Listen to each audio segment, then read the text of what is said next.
July 1944. The Pacific War had become a slaughter. Japanese pilots called it whistling death, and for good reason.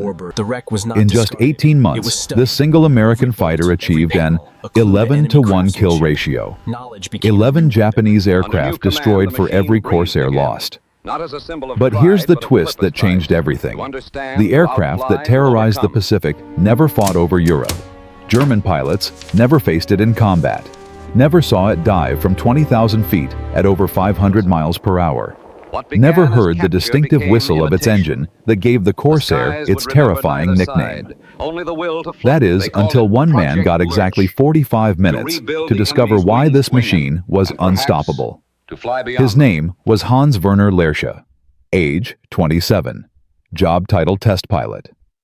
And what he discovered in those 45 minutes would reveal tactical advantages so overwhelming that Luftwaffe command chose to bury his report rather than face the uncomfortable truth. This is the story of how a captured aircraft, 45 minutes of flight time, and one honest assessment exposed the technological gap that would doom Germany's air superiority forever. Let's go back to where this story really begins.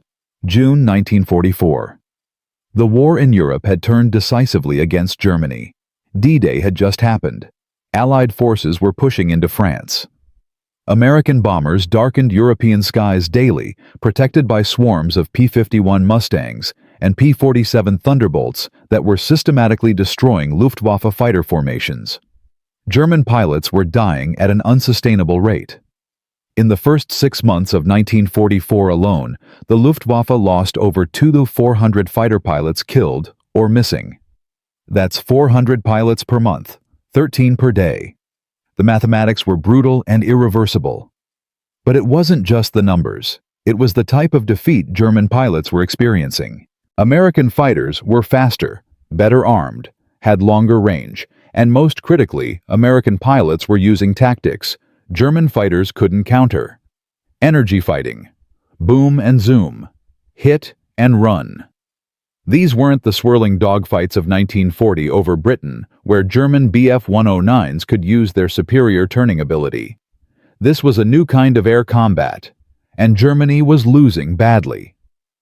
Reichsmarschall Hermann Göring, commander of the Luftwaffe, was desperate for answers. He ordered comprehensive evaluations of every captured Allied aircraft. If German pilots were going to survive, they needed to understand exactly what they were fighting, and more importantly, how to fight it. This directive led to Rechlin, Germany's primary aviation test facility located in northeastern Germany. Rechlin was where captured Allied aircraft were brought, studied, flown, and evaluated.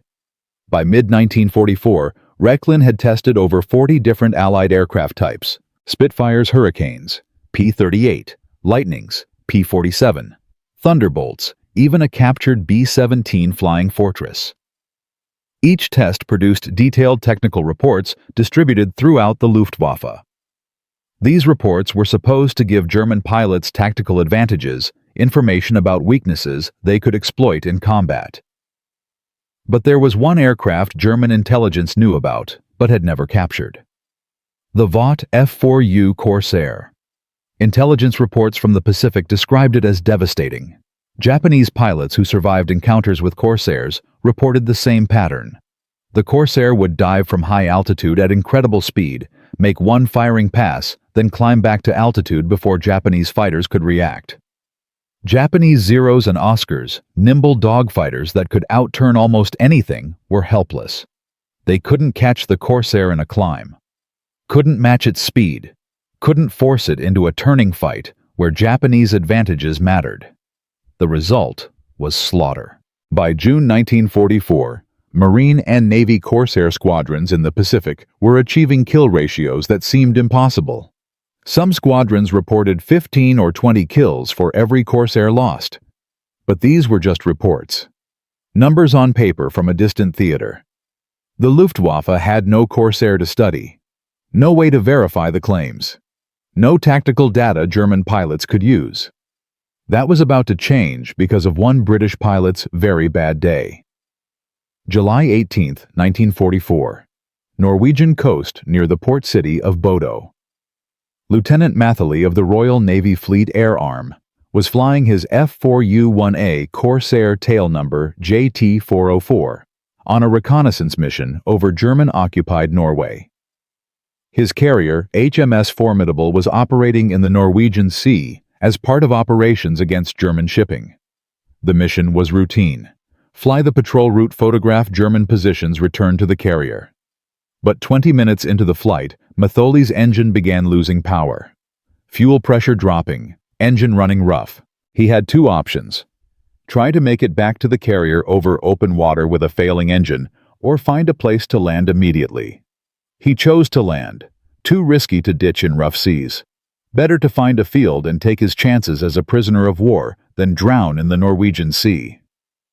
Matherly spotted an open area near Bodo, lined up his approach, and brought the Corsair down hard, but controlled. The landing gear took damage. The fuel system was compromised. But the aircraft was largely intact. Matherly knew standard procedure: destroy the radio, set fire to the cockpit to prevent the aircraft from falling into enemy hands.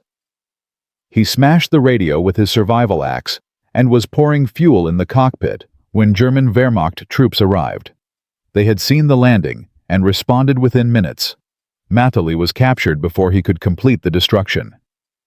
For the Germans, this was an intelligence windfall of the highest order. They had just captured the most feared fighter in the Pacific theater practically intact, with only minor damage that could be repaired. The local Wehrmacht commander immediately contacted Berlin. The response was swift and emphatic: transport this aircraft to Germany immediately.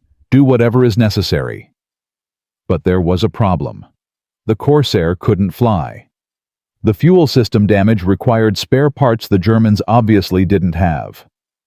Disassembling the aircraft for ground transport would take weeks and risk additional damage. The solution was audacious. Load the entire aircraft onto a cargo ship, transport it by sea to a German port, then move it by rail to Rechlin. It took 18 days. The Corsair traveled from Narvik, Norway by ship through contested waters to a German port, then by flatbed railcar to Rechlin. It arrived on August 5, 1944, covered in salt spray with additional minor corrosion damage, but it was there. More importantly, German technicians assessed it as flyable once the fuel system was repaired. Göring personally ordered the evaluation. If Corsairs were coming to the European theater, and intelligence suggested they might be the Luftwaffe, needed to know how to fight them. The assignment went to Werner Lerche, already one of Rechlin's most experienced test pilots despite his young age. Lerche was born in 1917 in Halle an der Saale, Germany. He learned to fly in gliders as a teenager, part of Germany's pre-war program to train pilots while circumventing Versailles Treaty restrictions on military aviation. By 1936, he was flying powered aircraft. When war began in 1939, Lerche was assigned to Rechlin as a test pilot rather than a combat pilot. It wasn't a glamorous assignment. Test pilots didn't accumulate victory totals or receive medals for shooting down enemy aircraft, but it required a unique skill set: technical understanding of aircraft systems, precise flying ability, the capacity to analyze aircraft performance objectively and communicate findings clearly. Lerche excelled at all of this. By August 1944, he had flown over 60 different aircraft types, including 25 captured Allied planes. His reports were known throughout Rechlin for being technically precise and brutally honest. He didn't inflate German aircraft capabilities or downplay Allied advantages. He reported exactly what he observed, which sometimes made him unpopular with senior officers who wanted reassuring news rather than uncomfortable facts. The Corsair assignment was both an opportunity and a challenge. Opportunity because this was the first time any German pilot would fly this aircraft. Challenge because, unlike other Allied fighters, Lerche had tested the Corsair was a complete unknown. German pilots had encountered Spitfires and P-47s in combat and could describe their characteristics. The Corsair was different. No German pilot had fought one, All intelligence came from Japanese reports, and those reports described the Corsair as nearly invincible when flown by competent pilots. Lerche spent 2 full days studying the Corsair on the ground before his test flight. He needed to understand this machine before he risked his life flying it. The first thing that struck him was the engineering philosophy. The inverted gull wing design was unusual. Most fighters had straight wings or slightly dihedral wings. The Corsair's wings bent downward from the fuselage, then angled back up. This design served a specific purpose. It allowed the designers to use a shorter, stronger landing gear while maintaining adequate propeller clearance. The Corsair's engine, a Pratt & Whitney R2800 double Wasp, was enormous. 18 cylinders arranged in 2 rows of 9, producing 2,000 horsepower. To harness that power efficiently required a large diameter propeller. A large propeller needed ground clearance. The inverted gull wing solved this problem elegantly. The cockpit was another revelation. This was an F4U 1A model, the latest version, with a raised canopy that significantly improved pilot visibility compared to earlier Corsairs.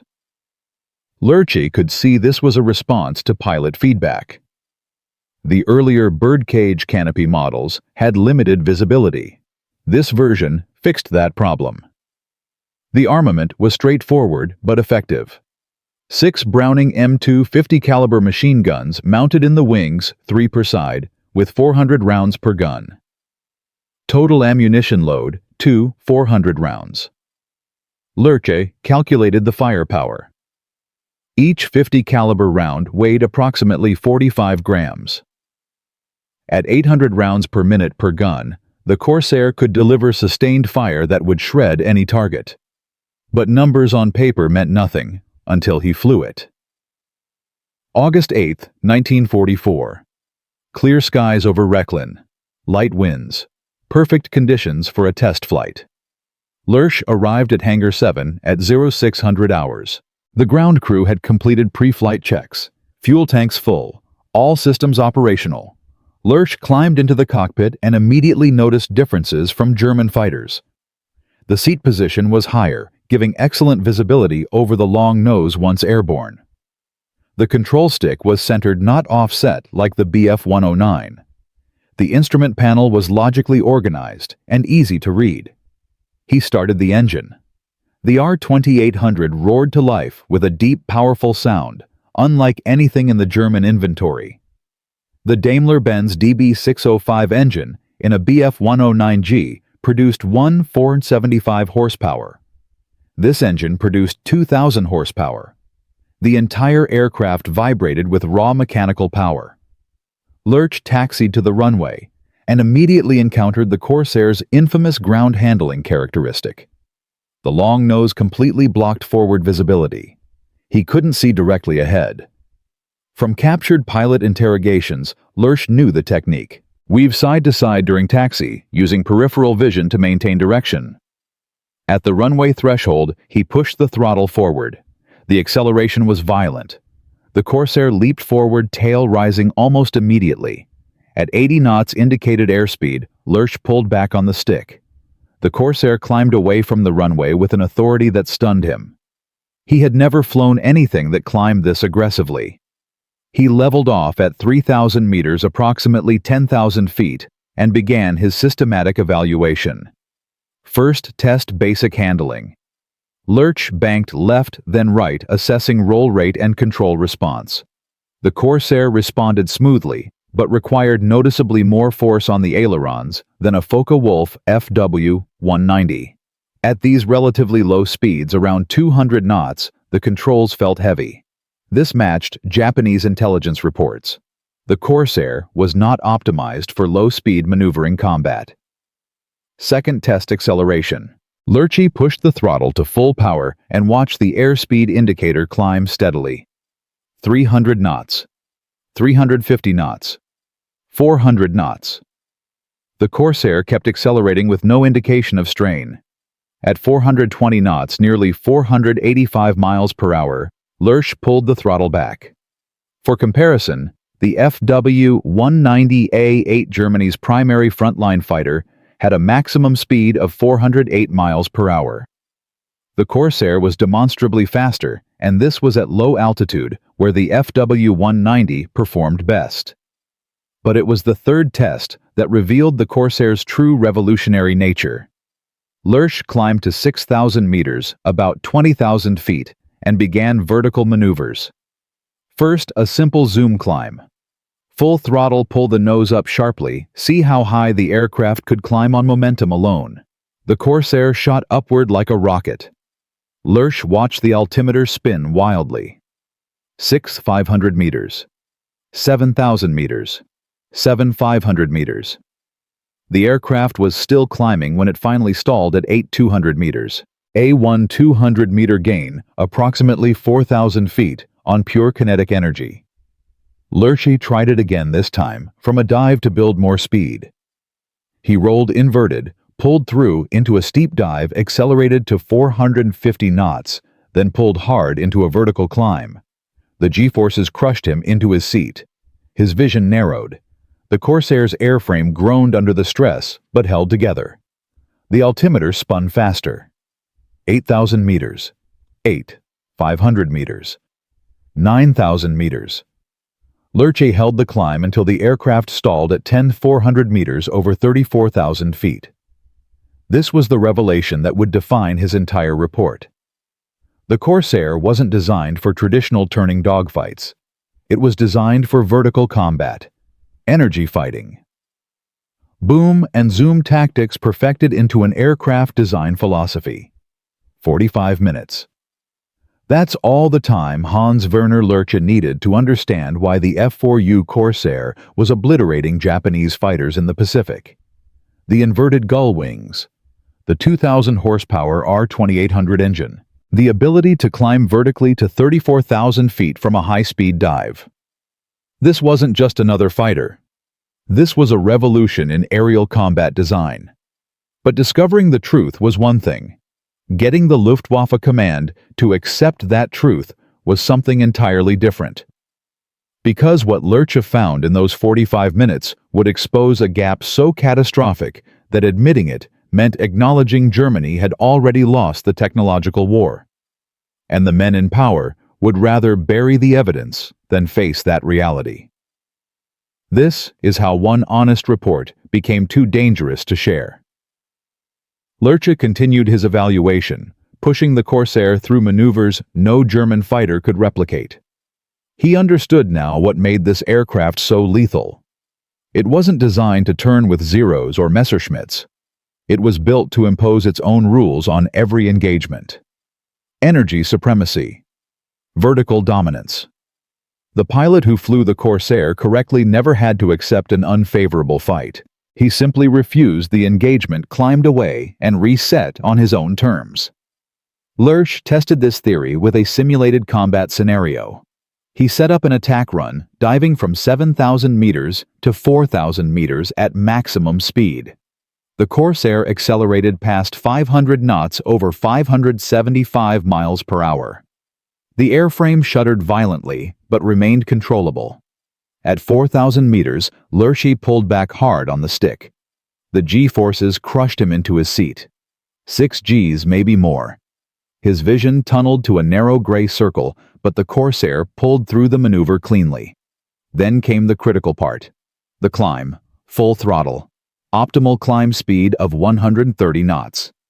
Lerche started his stopwatch. At 5,000 meters, 1 minute, 15 seconds had elapsed. At 6,000 meters, 2 minutes, 20 seconds. At 7,000 meters, 3 minutes, 35 seconds. Lerche leveled off and ran the calculation in his head. He had flown this exact profile in a Focke-Wulf FW-190A8 2 months earlier. Time to climb from 4,000 to 7,000 meters in the FW-190 was 5 minutes 50 seconds. The Corsair was 2 minutes 15 seconds faster. 2 minutes 15 seconds. In aerial combat, that difference was absolutely decisive. It created an impossible tactical situation for German pilots. If you chased a Corsair down, you burned energy trying to catch an aircraft faster than you. By the time you gave up, you were low on altitude and energy completely vulnerable. If you didn't pursue the Corsair, simply climbed back unmolested and set up another attack. Either choice led to defeat. But Lerche needed to test the defensive scenario. What happened if a Corsair was attacked from above by a German fighter? What were the escape options? He rolled into a hard defensive brake maximum G turn to force an overshoot. The heavy controls fought him. Turn rate was mediocre compared to an FW-190 or BF-109. In a sustained turning fight, the German fighter would achieve firing position within seconds. But then Lerche did what any smart Corsair pilot would do. He rolled wings level, slammed the throttle forward, and accelerated away in a shallow dive. The airspeed climbed rapidly. 300 knots, 350 knots, 400 knots. At 420 knots, Lerche pulled into a climbing turn. Not tight, but fast and energy-conserving. 15 seconds from initial brake to complete separation. A German pilot would have perhaps 3 to 4 seconds of firing opportunity maximum before the Corsair was out of effective range and climbing away. And if the German tried to follow into that climb, the energy advantage would reverse the engagement entirely. After 45 minutes of intensive testing, Lerche throttled back and began his descent to Rechlin. His assessment was complete. The conclusions were devastating. He landed at 0745 hours and walked directly to the technical office. For 3 hours he documented every observation, every measurement, every tactical implication. The final report was 14 pages long. Maximum speed, 420 plus knots at sea level, 15% faster than the FW-190A8. Climb rate 40% superior in combat profiles. Energy retention exceptional across all altitude bands. The report included specific tactical recommendations. Avoid engagement if possible. If unavoidable, force slow-speed maneuvering where German fighters retained advantages. Never pursue a Corsair in a climb or dive. Attack only with significant altitude advantage, and even then, expect competent pilots to escape.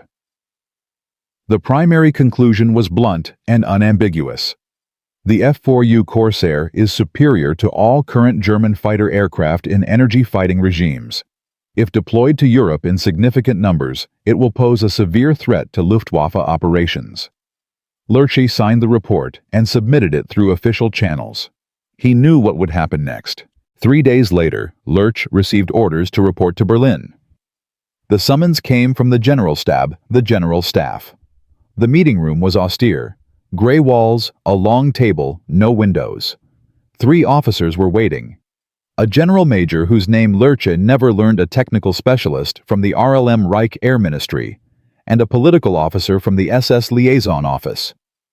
The presence of the SS officer immediately told Lerche this wasn't about technical evaluation. This was about political implications. The general major opened a folder containing Lerche's report.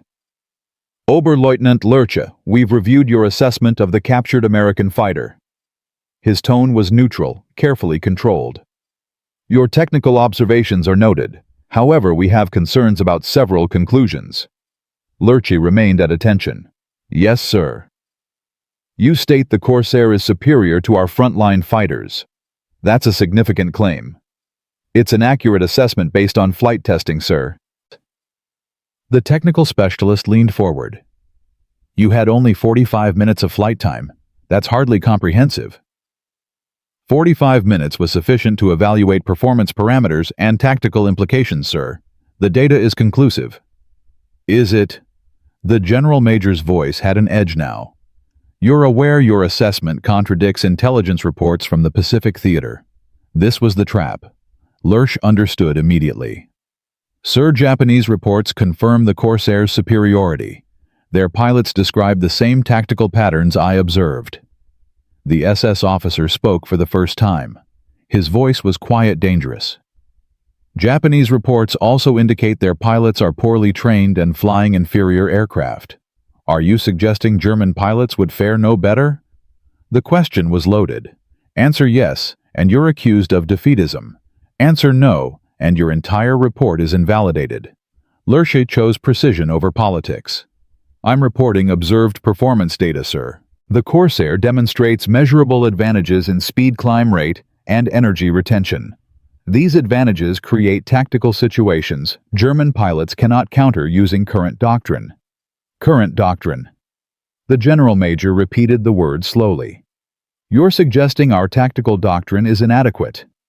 I'm suggesting the Corsair represents a design philosophy our doctrine wasn't developed to counter, sir. The technical specialist shuffled papers. You recommend avoiding engagement. That's not an acceptable tactical response.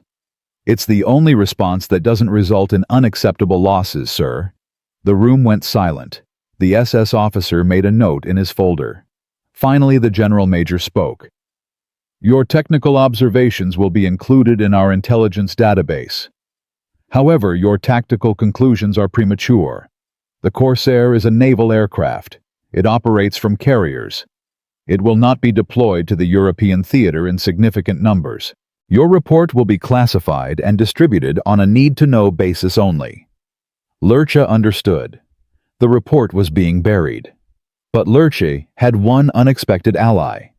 Oberst Hans Joachim Hermann, a decorated bomber pilot who had transitioned to fighter tactics development. Hermann had read Lerche's report before it was classified. He sought out Lerche at Rechlin 2 weeks after the Berlin meeting. Your Corsair report, Hermann said without preamble. It's the most important document I've read in 6 months, and they're hiding it. I reported what I observed, sir. I know. That's why they're hiding it. Hermann pulled out a cigarette, offered one to Lerche, who declined. The problem isn't your data. The problem is what your data proves. We're losing the technology race. Not just losing, we've already lost. Admitting that means admitting the war is over. Then why classify the report? Why not use the information to develop countermeasures? Hermann laughed bitterly. Because there are no countermeasures. You said it yourself. The only defense is to avoid engagement. You can't build a military strategy around avoiding combat. He paused, studying Lerche carefully. But I can get your report to people who need it. Fighter unit commanders, tactical schools, through unofficial channels. That's career suicide, sir. So is sending pilots into combat without accurate intelligence. Hermann tapped ash from his cigarette. Your report is going to circulate Lerche. Not officially, but it will reach the pilots who need it. And maybe, just maybe, it will save some lives. Over the next 3 months, Lerche's Corsair report spread through the Luftwaffe fighter force, like samizdat literature in a police state. Pilots copied sections by hand. Squadron commanders discussed it in unofficial briefings. Everyone who read it understood the implications. The technological gap was real, measurable, and unbridgeable with current German production capabilities. But the report had an unintended consequence. It sparked a debate that divided Luftwaffe leadership into 2 camps. The first camp, led by traditional fighter generals, insisted German fighters remained competitive. They argued the FW-190 and Bf-109 could still dominate if flown aggressively using proven tactics. Close with the enemy. Force turning combat. Exploit superior maneuverability. The second camp, younger tactical innovators like Hermann, argued this approach was suicidal against aircraft like the Corsair or P-51 Mustang. German fighters needed new tactics built around the reality of inferior performance. Hit-and-run attacks. Avoid prolonged engagements. Prioritize survival over victory totals. The debate reached crisis point in October 1944 during a tactical conference at Luftwaffe Command Headquarters. Hermann presented Lerche's data alongside combat loss statistics. The numbers were undeniable. German fighter losses had increased 40% since June. American fighters were achieving kill ratios of 3-to-1, sometimes higher. Hermann's proposal was radical. Completely restructure fighter tactics around defensive principles.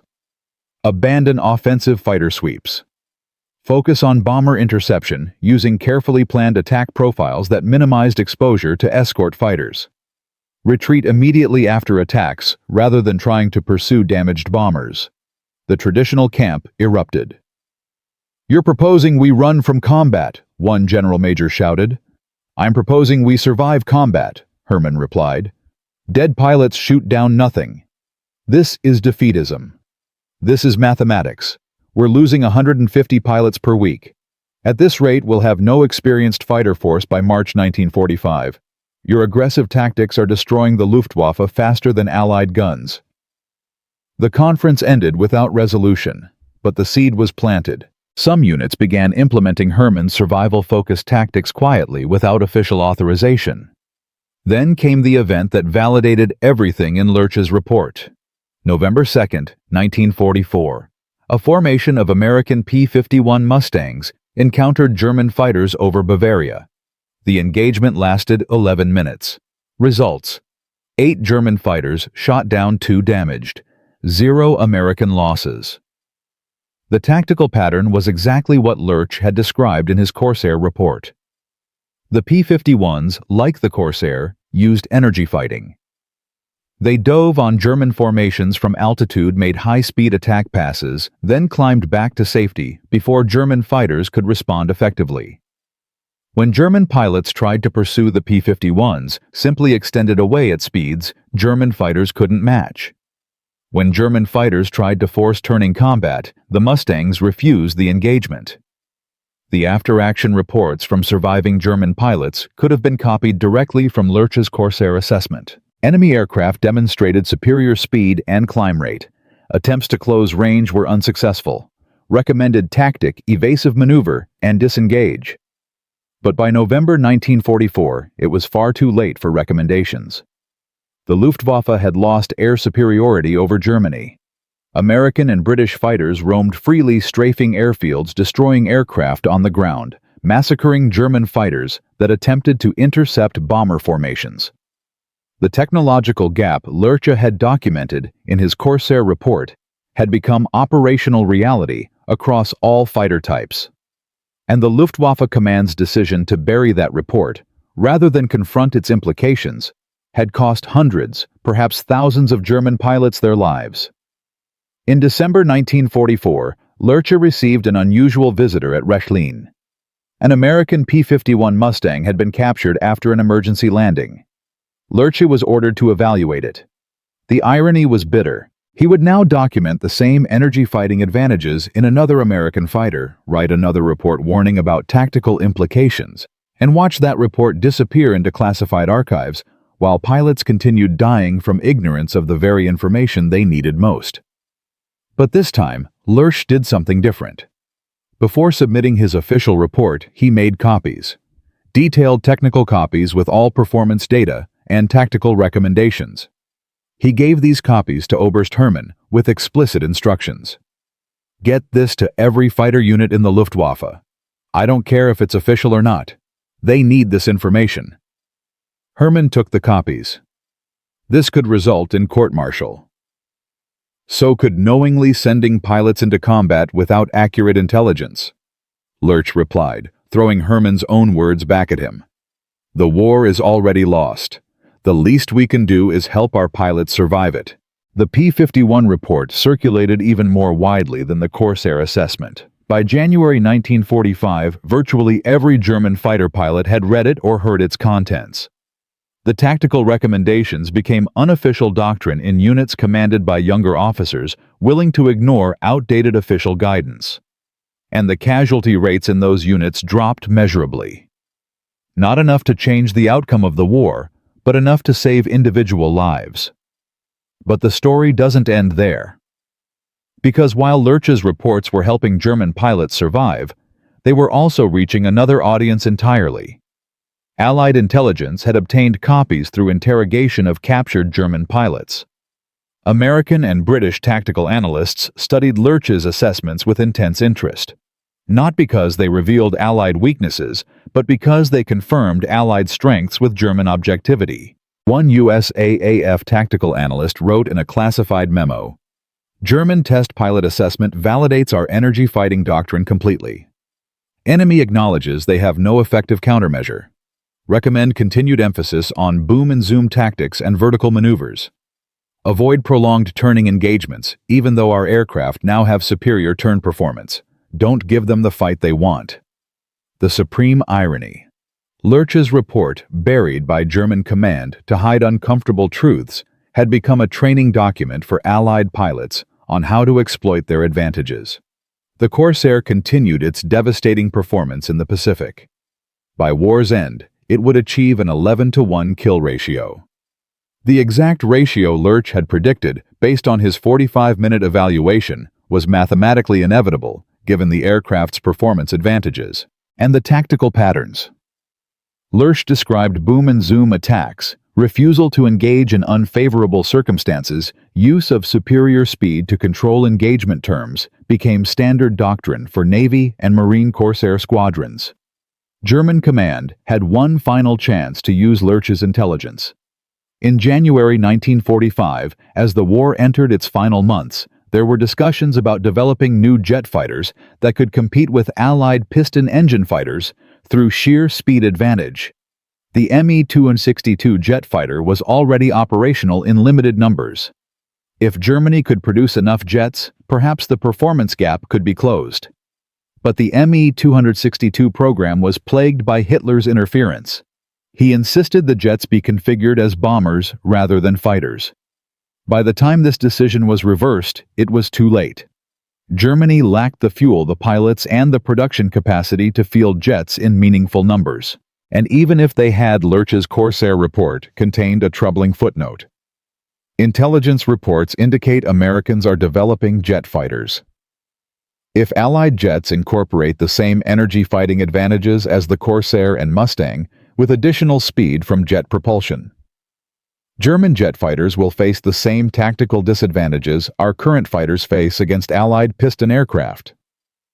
He was right, of course. The P-80 Shooting Star jet fighter was already in testing. It never saw combat in World War II, but it would dominate in Korea using exactly the tactics Lerche had described. Energy fighting, boom and zoom, speed and altitude advantage converting to tactical supremacy. Werner Lerche's 45-minute flight in a captured Corsair had exposed a fundamental truth. But truth, however accurate, however well documented, however desperately needed, is worthless if the people in power refuse to acknowledge it. The Luftwaffe had the information. They had the tactical recommendations. They had the warning that their current approach was suicidal. They chose institutional pride over operational reality. They chose comfortable lies over uncomfortable facts, and thousands of young pilots paid for that choice with their lives. But there was one more chapter to this story. One final test of whether honest assessment could survive contact with military bureaucracy.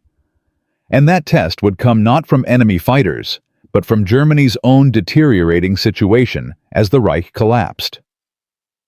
Werner Lerche had exposed the truth in 45 minutes of flight testing.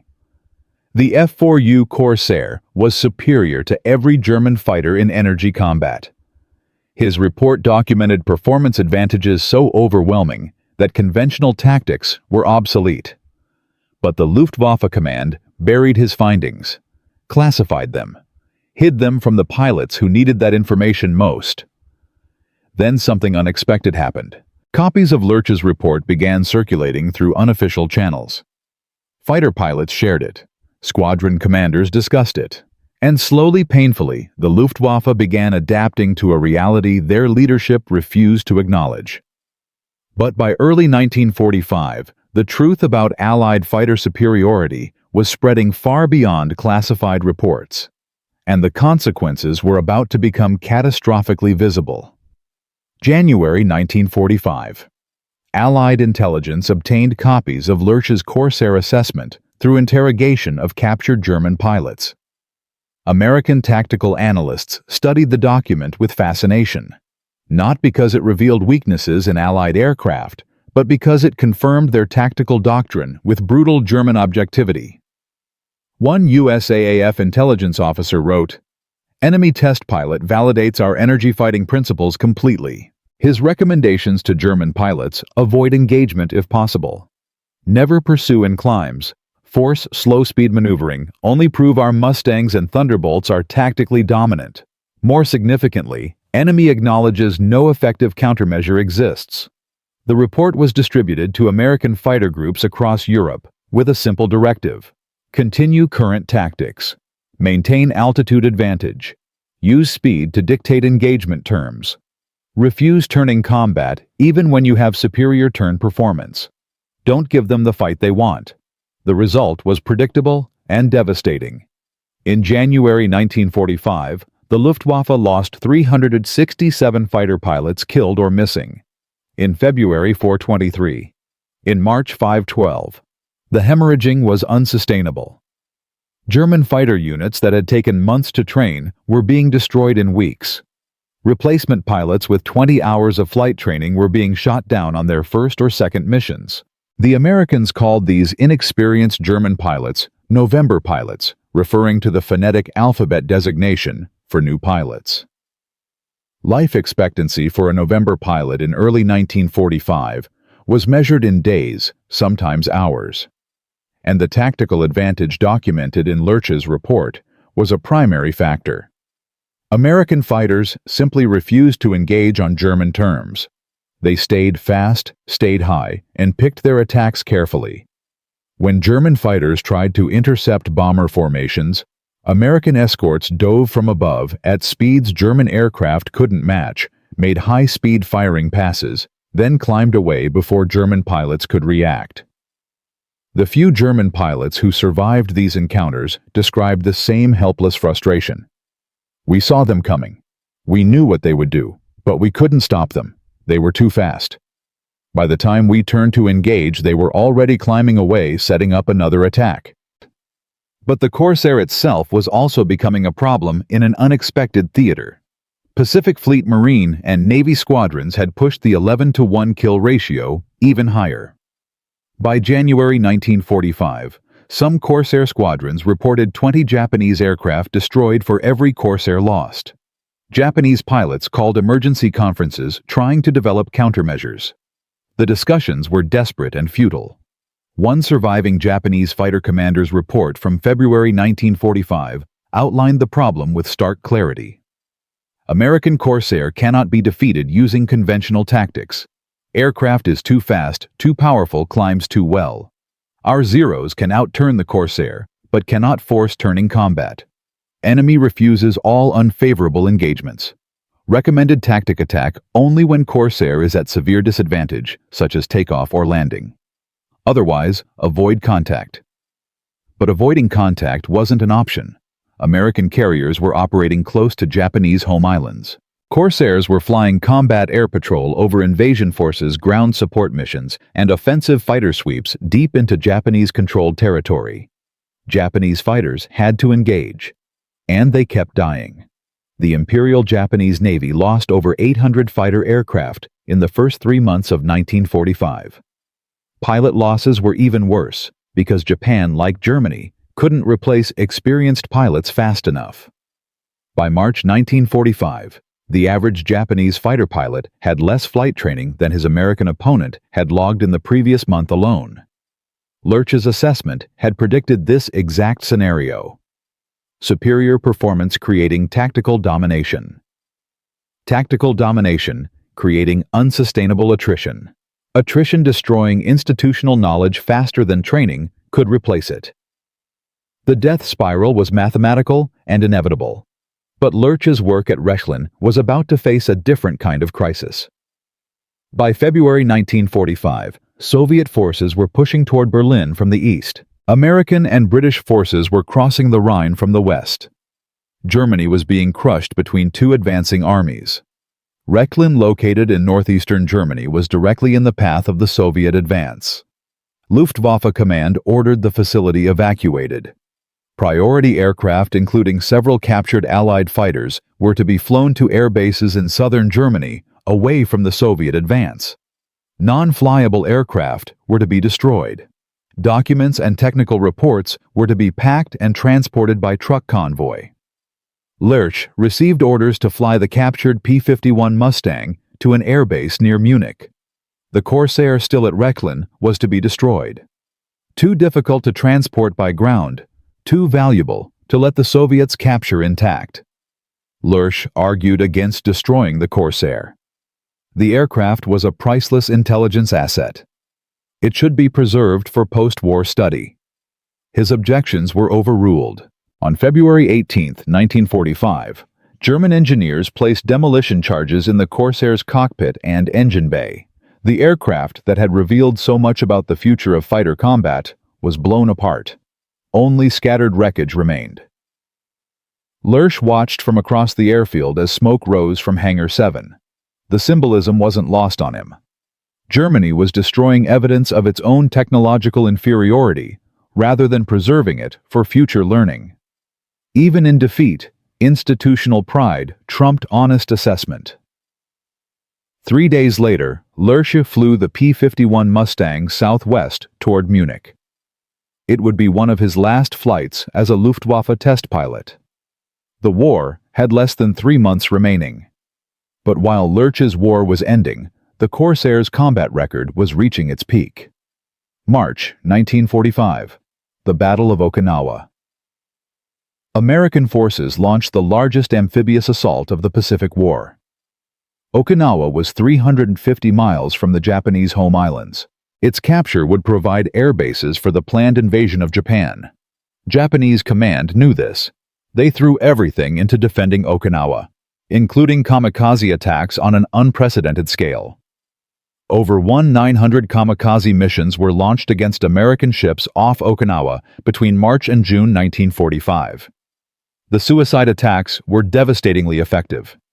36 American ships were sunk. 368 damaged. The kamikaze threat was existential. If Japanese suicide pilots could maintain this attack tempo, the planned invasion of Japan would cost tens of thousands of American casualties. The solution was fighter cover. Massive, continuous, aggressive fighter cover over the invasion fleet and surrounding waters. Corsairs from Marine and Navy squadrons flew combat air patrol missions around the clock. Their mission was simple: intercept Japanese aircraft before they reached the fleet. Shoot down everything. Give the kamikazes no opportunity to dive on ships. This was exactly the kind of mission the Corsair was designed for. High-altitude patrol, rapid dive to intercept, devastating firepower from 650 caliber machine guns, speed to catch fleeing targets, climb performance to regain altitude for the next intercept. The numbers tell the story. In April 1945 alone, Corsair squadrons over Okinawa shot down 426 Japanese aircraft. Total Corsair losses that month, 16 aircraft. That's a kill ratio of 26-1. One pilot, Captain Kenneth Walsh, of VMF 222, shot down 6 Japanese aircraft in a single day on April 22nd. All of them were potential kamikazes heading for American ships. His after-action report described the engagement with clinical precision. Intercepted enemy formation at 15,000 feet. Dove to attack speed 420 knots. First pass destroyed 2 valves. Climbed back to 12,000 feet. Second pass destroyed 10 escort. Extended climb to 14,000 feet. Third pass destroyed 2 more valves attempting to dive on fleet. Total time from first contact to last kill, 11 minutes. This was Lerche's report come to life in combat. Energy fighting. Boom and zoom. Speed and altitude converted to tactical supremacy. Walsh's Corsair never engaged in turning combat. Never slowed down. Never accepted an unfavorable fight. Dive, shoot, climb, repeat. The Japanese pilots flying slower aircraft with less powerful engines couldn't counter the tactic. They couldn't climb fast enough to escape. Couldn't dive fast enough to run. Couldn't turn tight enough to force the Corsair into a dogfight. They just died. The impact on the Okinawa campaign was strategic. Kamikaze attacks, while still deadly, never achieved the scale necessary to stop the invasion. American fighter cover dominated by Corsairs shot down hundreds of suicide aircraft before they reached their targets. Ships that survived to deliver troops and supplies. Troops that captured Okinawa. The victory that made invasion of Japan mainland viable if necessary. But the Corsair's performance at Okinawa did something else. It provided final, irrefutable proof of the tactical principles Lerche had documented 9 months earlier. The U.S. Navy's tactical analysis of the Okinawa campaign included specific sections on fighter performance. F4U Corsair demonstrated superior combat effectiveness in fleet defense role. Energy fighting tactics, as opposed to traditional dogfighting, proved optimal against Japanese aircraft. Pilot training should emphasize altitude maintenance, high-speed attack profiles, and immediate climb after engagement. Sustained turning combat should be avoided, even when aircraft performance permits. The report could have been copied from Lerche's classified assessment. The same conclusions, the same tactics, the same understanding that fighter combat had fundamentally changed. Speed and energy now mattered more than maneuverability and turning radius. Back in Europe, the final chapter of Lerche's war was unfolding. April 1945. Soviet forces surrounded Berlin. American forces advanced through southern Germany. Rechlin had fallen to Soviet troops. The test facility was overrun, equipment destroyed or captured. Lerche was at an airbase near Munich with a handful of other test pilots and a collection of German and captured Allied aircraft. On April 25th, American ground forces reached the airbase. Lerche and his fellow pilots were ordered to surrender. Some pilots destroyed their aircraft and fled east, hoping to evade capture.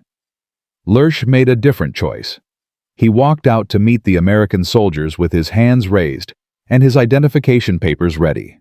Within hours, American intelligence officers were interviewing him. They had specific questions. What aircraft had he tested? What were his assessments? Did he have access to German jet fighter data? When Lerche mentioned he had flown the captured Corsair and written a comprehensive evaluation, the American officers became intensely interested. They wanted to see the report. Lerche explained it had been classified and buried by Luftwaffe command, but he had kept his personal notes, technical data, performance measurements, tactical observations. He offered to write a complete reconstruction of his assessment. The Americans accepted immediately. Over the next week, Lerche rewrote his Corsair report from memory. The American translation was distributed to Naval Aviation Technical Intelligence. One Navy analyst wrote in a cover memo, "German test pilot assessment provides unique perspective on F4U combat effectiveness." His tactical recommendations to Luftwaffe pilots, avoid engagement, never pursue in climbs, prove our Corsair doctrine is sound. His performance data matches our own testing. This report should be required reading for all fighter squadrons. The supreme irony. Lerche's report, buried by German command, became a training document for American pilots on how to exploit the exact advantages Lerche had warned about. The war in Europe ended May 8, 1945. The war in the Pacific continued until August, after atomic bombs were dropped on Hiroshima and Nagasaki. The Corsair flew combat missions until the final day. Its final combat record, 11-to-1 kill ratio across all theaters. Over 100 enemy aircraft destroyed. Some squadrons achieved ratios exceeding 20-to-1. The aircraft Lerche had called the most impressive fighter I ever flew had validated his assessment completely. But the broader implications went beyond any single aircraft. The Corsair represented a fundamental shift in fighter design philosophy. Previous fighters were optimized for maneuverability, tight turns, dogfighting. The Corsair was optimized for energy, speed, climb rate, vertical combat. This philosophy would dominate fighter design for the next 70 years. The F-86 Sabre that dominated Korean war skies used energy fighting tactics. The F-4 Phantom in Vietnam was designed around speed and climb rate over maneuverability. The F-15 Eagle's design principle was simple. Not a pound for air-to-ground, meaning pure focus on energy fighting air superiority. Even modern fighters like the F-22 Raptor and F-35 Lightning prioritize energy management and vertical maneuvering over sustained turn performance. Lerche's 45-minute assessment had identified the future of fighter combat. and the Luftwaffe's decision to bury that assessment had cost them the air war. By spring 1945, Allied air superiority over Europe was absolute. German fighters were destroyed on airfields faster than they could be produced. Pilots were killed faster than they could be trained. The Luftwaffe, which had dominated European skies in 1940, ceased to exist as an effective fighting force by April 1945. The technological and tactical gap Lerche had documented had become an unbridgeable chasm. But there was one final twist to the Corsair story. In June 1945, after Germany's surrender, but before Japan's American technical intelligence teams swept through captured German facilities looking for research data. At the ruins of Rechlin, now in Soviet-occupied territory, they found fragments of Lerche's original Corsair report in a damaged filing cabinet. The report had been classified, buried hidden from German pilots who needed it. But it had never been destroyed. Someone, perhaps Oberst Hermann, or another officer who understood its value, had ensured a copy survived in official archives. The Americans recovered the document and compared it to Lerche's reconstruction written from memory. The two reports matched almost perfectly. Same performance data, same tactical analysis, same conclusions. This confirmed something important. Lerche hadn't exaggerated or misremembered. His original assessment, written in August 1944, after just 45 minutes of flight time, had been accurate, and the Luftwaffe Command's decision to classify and bury it had been a catastrophic failure of institutional honesty. One report, one honest assessment, and the deliberate choice to ignore it had contributed to the deaths of hundreds of German pilots who flew into combat without the tactical information they desperately needed. The lesson extended far beyond World War II.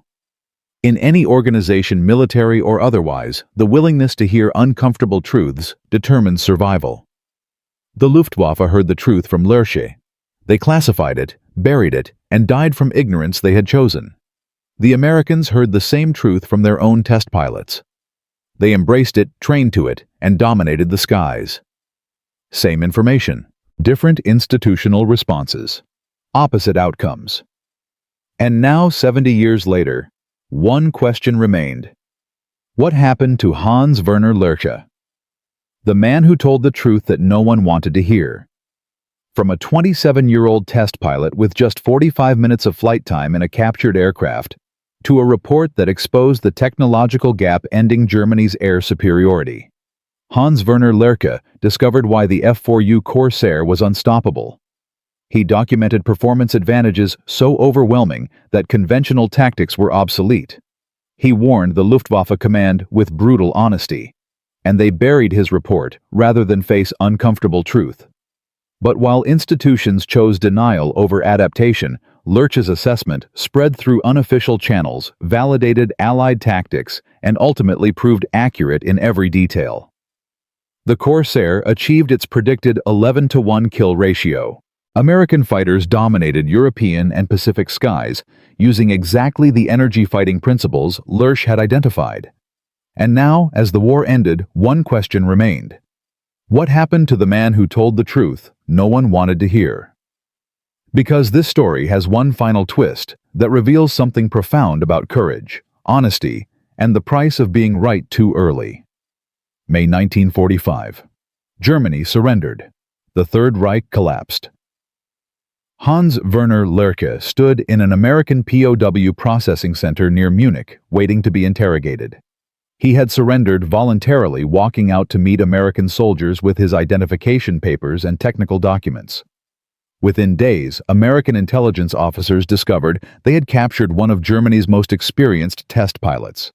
A man who had flown over 60 different aircraft types, including 25 captured Allied planes. A man who had written comprehensive technical assessments that German command had classified and buried. The Americans were very interested in Lerche, not as a war criminal, not as a prisoner, as an intelligence asset. They offered him a deal. Work for U.S. Army Air Force's technical intelligence. Help evaluate captured German aircraft. Share your knowledge of Luftwaffe capabilities and tactics. In exchange, preferential treatment, eventual repatriation, and the opportunity to continue flying. Lerche accepted immediately. Over the next 6 months, he flew German jets' experimental prototypes and advanced fighters for American evaluation teams. He wrote detailed reports on aircraft performance, German aviation technology, and tactical doctrine. The Americans found his assessments refreshingly honest. No exaggeration of German capabilities. No propaganda. Just precise technical analysis and tactical truth. One American officer wrote in Lerche's evaluation file, "This pilot demonstrates exceptional analytical capability and absolute integrity in reporting." His assessments of captured Allied aircraft, particularly the F4U Corsair, show he understood American tactical advantages better than most American pilots. Recommend continued employment in technical intelligence role. But Lerche's value went beyond technical knowledge. He represented something rare in defeated Germany: intellectual honesty uncorrupted by ideology. The willingness to acknowledge superior enemy capabilities without shame or defensiveness. The capacity to learn from defeat rather than making excuses for it. These qualities made him invaluable to American efforts to understand German aviation technology and preserve that knowledge for future use. In 1946, Lerche was released from American custody and allowed to return to civilian life in Germany. The country was devastated, cities destroyed, economy collapsed, millions dead or displaced. Aviation was forbidden under occupation rules. Former Luftwaffe pilots couldn't fly. Many struggled to find work. Lerche found employment as a technical translator, converting German aviation documents into English for American and British intelligence services. It wasn't glamorous, but it used his skills and paid enough to survive. For several years, he lived quietly translating documents, avoiding attention, trying to rebuild a normal life in the ruins of post-war Germany. But in 1951, everything changed. The Korean War was raging. American and British forces needed experienced pilots and aviation experts. West Germany was being rearmed as part of NATO defense strategy. Former Luftwaffe pilots were suddenly in demand again. Lerche received an offer from the British Ministry of Aviation. Come to England. Fly test aircraft for the Royal Aircraft Establishment. Help evaluate new jet fighters. Share your expertise with the next generation of British aviation technology. Lerche accepted and moved to Farnborough, England. For the next 12 years, he flew British jets, experimental aircraft, and captured Soviet planes. He became a British citizen in 1958. The man who had tested captured Allied aircraft for Germany now tested captured Soviet aircraft for Britain. The Cold War created strange reversals of fortune. In 1963, Lerche retired from test flying and began writing his memoirs. The book, Luftwaffe Test Pilot, was published in German in 1956 and translated into English in 1958. It became an instant classic of aviation literature. Lerche wrote about testing dozens of aircraft during the war, but he devoted an entire chapter to the captured F4U Corsair and the report that Luftwaffe command had buried. He didn't express bitterness about how his assessment had been suppressed. Instead, he wrote with analytical clarity about institutional failure. The Corsair report revealed uncomfortable truths about German technological inferiority. Rather than confront these truths and adapt, leadership chose denial. This pattern repeated throughout the war. Officers who reported honestly were accused of defeatism. Intelligence that contradicted official narratives was classified or destroyed. The result was strategic paralysis and unnecessary casualties. The book sold over 100,000 copies and established Lerche as one of the most respected aviation experts of his generation. But Lerche's true legacy wasn't just his flying skill or his writing. It was his influence on how military organizations think about technological assessment and institutional honesty. His Corsair report became a case study taught at military academies and aviation schools. Not because of the technical data, but because of what it revealed about organizational failure. The United States Naval Test Pilot School uses Lerche's story to teach future test pilots about the importance of honest reporting. One lecture module is titled The Lerche Principle Report: What You Find, Not What Leadership Wants to Hear. The lesson is simple. Test pilots have one sacred duty: tell the truth about aircraft performance, regardless of political or institutional pressure. Lives depend on accurate assessment. The British Royal Air Force includes Lerche's Corsair assessment in its fighter tactics curriculum as an example of objective enemy analysis. The teaching point is that understanding your opponent's advantages is the first step to developing effective countermeasures. Denial and institutional pride kill pilots. Even the modern German Luftwaffe, reconstituted as part of NATO, uses Lerche's wartime reports as examples of professional integrity under pressure. The lesson: technical honesty must override political considerations. When it doesn't, people die from preventable failures. Lerche's influence extended beyond military aviation. His principle of honest technical assessment influenced corporate culture in aerospace companies. Boeing, Lockheed Martin, Airbus all emphasize a culture where engineers can report problems without fear of career retaliation. This culture traces partly to lessons learned from studying institutional failures, like the Luftwaffe's suppression of Lerche's Corsair report. The 1986 Challenger disaster, where NASA management ignored engineer warnings about O-ring failures, is often compared to the Luftwaffe burying Lerche's assessment. Different organizations, same pattern. Uncomfortable truths suppressed catastrophic failures result. But the F4U Corsair's legacy went far beyond Lerche's story. The aircraft he had identified as revolutionary in August 1944 continued flying long after World War II ended.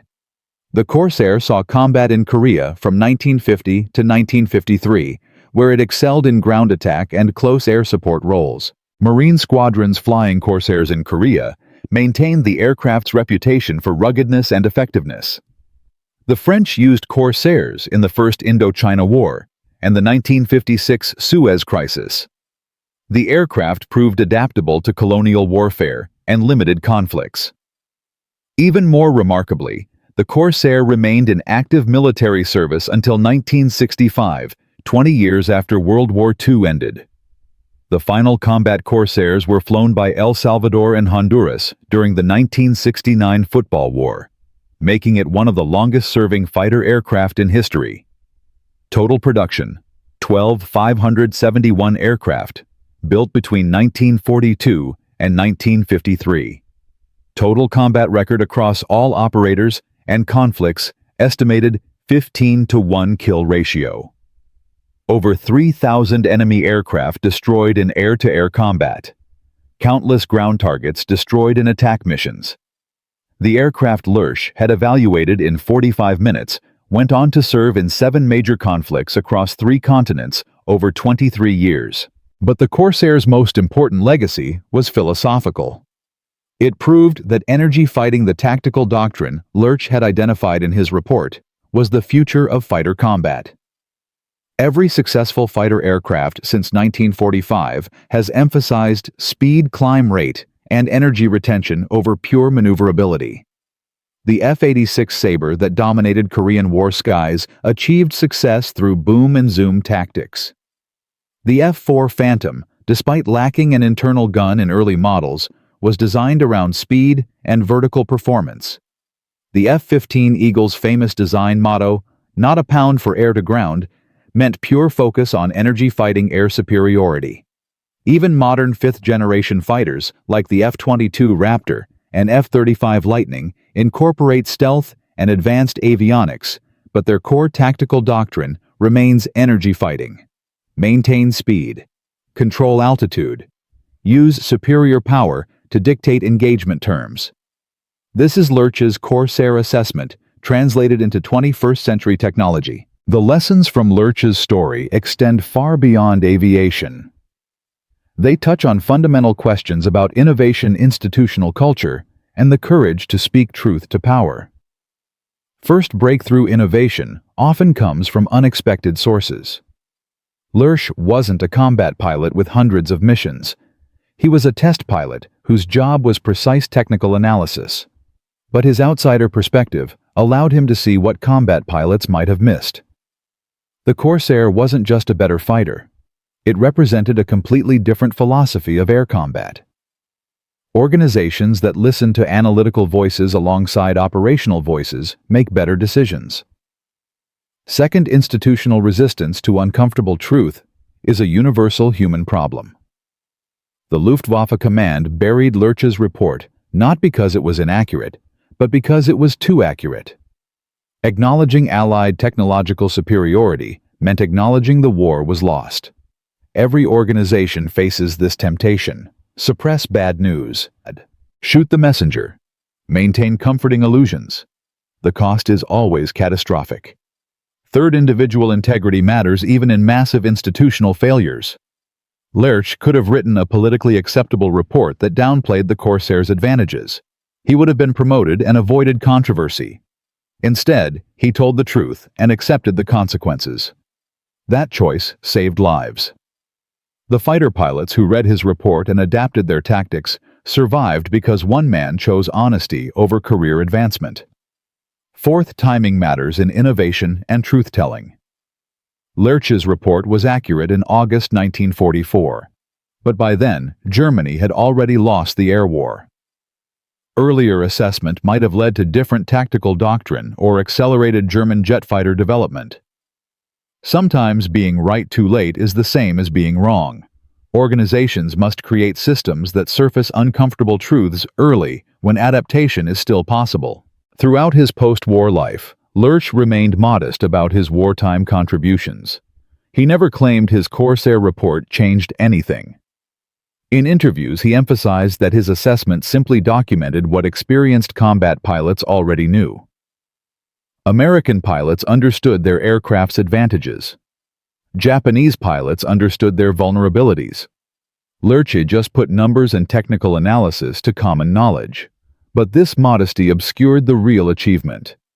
Lerche provided objective confirmation that validated tactics and encouraged continued development of energy fighting doctrine.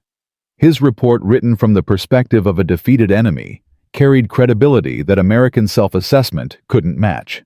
When German test pilots said the Corsair was superior, American commanders knew it was true. This validation influenced post-war fighter development programs. The certainty that energy fighting was the correct doctrine shaped decades of aviation technology. Werner Lerche died in 1993 at age 75 in Leicestershire, England. He had lived long enough to see his principles vindicated. Long enough to see honest technical assessment become standard practice in military aviation. Long enough to see the Corsair's legacy extend far beyond its wartime service. His obituary in Flight International magazine included this assessment. Werner Lerche represented the best traditions of test flying: courage in the air, honesty on the ground, and absolute integrity in reporting. His wartime assessments of Allied aircraft, particularly the F4U Corsair, demonstrated that professional excellence transcends national loyalties. He told the truth about aircraft performance when truth was dangerous. Aviation is safer because of men like him. But there's one final detail about Lerche's Corsair flight that few people know. A detail that only came to light in 2008 when German military archives were fully digitized and made available to researchers. In the original classified file containing Lerche's August 1944 Corsair report, there's a handwritten notation dated September 1944, 1 month after Lerche's test flight. The notation is from Oberst Hans-Joachim Hermann, the officer who had helped circulate Lerche's assessment through unofficial channels. It reads, "Lerche's tactical predictions verified in combat. American P-51 squadrons over Germany are using identical boom and zoom profiles described in Corsair report. Our pilots report the same helplessness. Recommendation: distribute Lerche assessment to all fighter units immediately. This information could save lives." Below Hermann's recommendation is a final notation, this one from Luftwaffe High Command. Just 2 words stamped in red ink: rejected, classified. The date stamp is September 15, 1944. On that same day, the Luftwaffe lost 43 fighter pilots killed or missing in action over Germany. 16 of those deaths occurred in engagements with P-51 Mustangs, using the exact tactics Lerche had warned about. The information that could have helped them survive was sitting in a classified file rejected because it revealed uncomfortable truths about German inferiority. 43 pilots died that day. Hundreds more would die in the following months. All because one report was too honest to share. The final irony. The same archives that revealed Herman's rejected recommendation also contained copies of American intelligence assessments from 1945. American analysts had obtained Lerche's Corsair report through captured documents. They studied it carefully, and they distributed it to U.S. fighter squadrons with this instruction: German evaluation confirms our tactical doctrine. Continue current engagement profiles. Enemy acknowledges no effective countermeasure. The report rejected by German command became required reading for American pilots learning how to fight Germans. From a test pilot with 45 minutes in a captured aircraft to a report that revealed the future of fighter combat. Werner Lerche proved that honest assessment matters more than institutional pride. He documented performance advantages that would dominate aviation for 70 years. He warned an organization that chose comfortable lies over uncomfortable facts. And while he couldn't save the Luftwaffe from institutional failure, his integrity saved individual pilots who read his reports and adapted their tactics accordingly. The F4U Corsair flew combat missions for 23 years, served in 7 wars, destroyed over 3,000 enemy aircraft. But its greatest victory wasn't measured in kill ratios. It was proving that speed and energy defeat maneuverability and tradition. That technological honesty saves more lives than propaganda and pride. That one man willing to tell the truth, even when that truth is dangerous, can influence generations of warriors he'll never meet. Lerche understood this. That's why he kept writing honest assessments even when honesty had consequences. That's why his reports became teaching tools for military organizations trying to avoid the mistakes that destroyed the Luftwaffe. And that's why 80 years later, his name is still spoken with respect by test pilots who understand that their most important tool isn't courage or skill. It's integrity. The willingness to report what they find, not what commanders want to hear. The commitment to truth over career honesty, over politics, accuracy over ideology. Because when pilots trust their assessments with their lives, anything less than absolute truth is murder. Werner Lerche spent 45 minutes in a Corsair and understood this completely. The Luftwaffe had 9 months to act on his warnings. They chose denial. Thousands died. And the lesson echoes through every organization that must choose between comfortable lies and dangerous truths. Choose truth. Always choose truth. Lives depend on it.